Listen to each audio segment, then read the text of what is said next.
Hello and welcome to another one of my walking films. Today I am in the northeast of England in North Yorkshire and I am in a place called Stapleton, whereupon I am hoping not to fall down any rabbit holes and to see what I can see through the looking glass.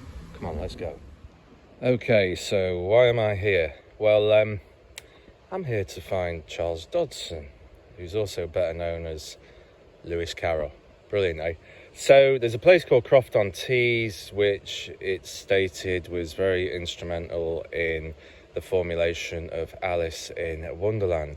So today I'm going to take you on a quick little trip to there. I'm just outside the town of Darlington, just to give you a yardstick, and it's been absolutely beautiful this morning. So let's crack on. So, from 1843 to 1850, Lewis Carroll, let's call him that, lived in Croft-on-Tees, and there are supposedly many sort of little reference points that hint towards the story that became Alice in Wonderland. So I'm going to try and see if I can find a few. I'm just up here, by the way, seeing friends I've not seen for about 15 years, in case you're wondering why I'm in this part of the country, but I've got a few hours, and this has just been a lovely morning.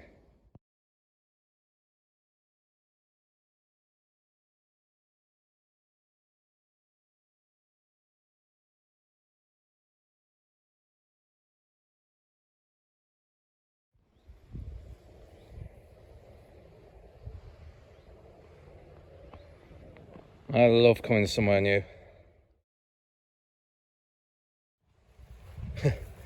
Forget Alice in Wonderland, I think this is as much as a magical mystery tour. This is great fun.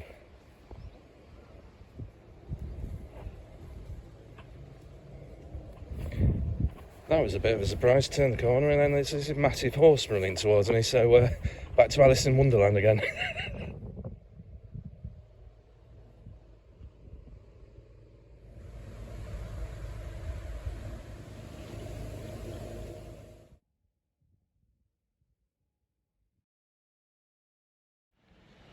Now, just given where I am, Alice in Wonderland, I wonder if this is where the aliens practice their crop circles before going down to Wiltshire. Because I tell you what, that one is rubbish. A first glimpse there of the River Tees. Right, I've made it. Croft-on-Tees. What an absolutely lovely bridge.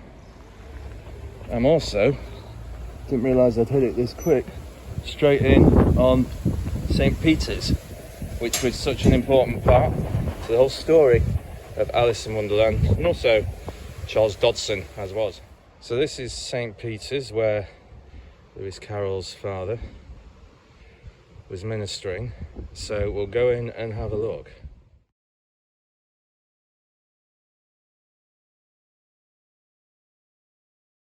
Right, so I'm just inside the church, and I think I'm looking at the Cheshire Cat. So if you were young, you're obviously knelt down here and you look up and there you are. You get the grin of the Cheshire Cat. That's brilliant. That's absolutely brilliant.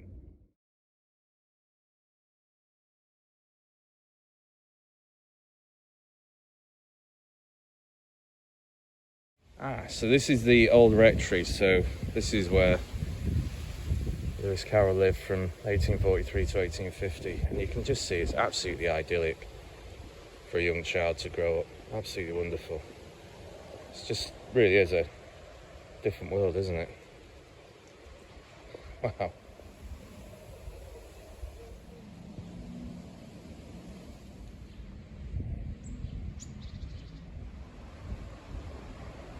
This place is amazing.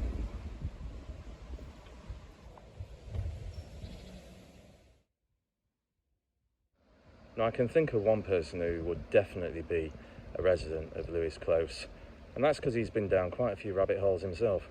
I've been wearing him on my t-shirt. Yep, Keith Richards. So Croft-on-Tees actually had a spa, and this was one of the reasons why the railway ended up putting a station here.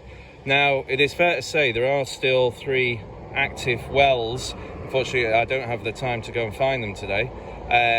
In the area around here, kingfishers just flown through. That was beautiful. But the idea is, with Lewis Carroll, and the idea of falling down the rabbit hole, is that the idea of these wells was at the bottom of them there was some rather foul-smelling water that people hoped by putting into tonics would change them. And that's the whole point of Alice falling down when she got to the bottom and there was a bottle there with a strange tonic in. So I like the idea of that story. It's wonderful.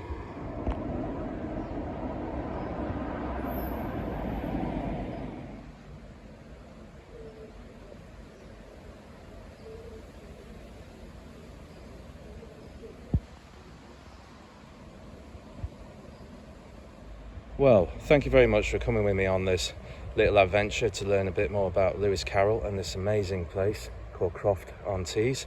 I've had an absolutely wonderful time and I hope you've enjoyed it too.